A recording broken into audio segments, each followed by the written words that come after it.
Noi in Sicilia lo chiamiamo gelo di melone. Eh sì, perché da noi l'anguria viene chiamata melone. Volete sapere come la penso io? Melone o anguria poco importa, perché l'unica cosa importante è che è buonissima. Dai, prepariamola insieme. Che bontà! Ho estratto il succo dell'anguria con la centrifuga. Adesso metto l'amido,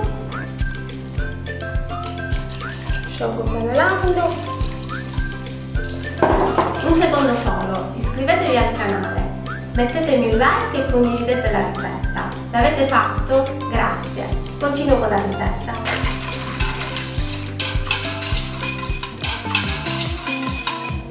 Aggiungo il zucchero.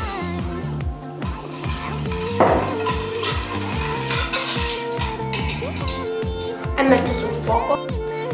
Accendo. Si dovrebbe chiamare gelo di anguria, però noi in Sicilia l'anguria la chiamiamo melone e quindi lo chiamiamo gelo di melone. Sono trascorsi 20 minuti ma ancora deve cuocere. Faccio la prova sul piattino. Se diventa solido quando si raffredda è pronto. Sì. È pronto perché non scende. L'ho fatto cuocere per 30 minuti e adesso lo metto a raffreddare in una ciotola.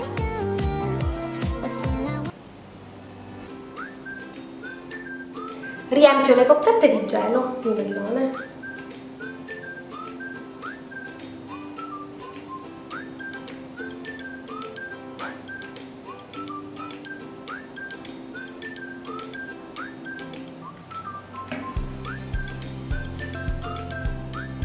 E completo con la granella di pistacchio.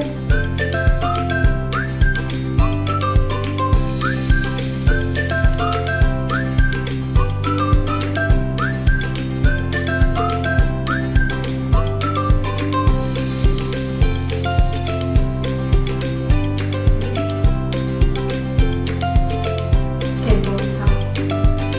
Se la ricetta vi è piaciuta iscrivetevi al canale e mettetemi un like. Ci vediamo alla prossima video ricetta. Ciao, baci!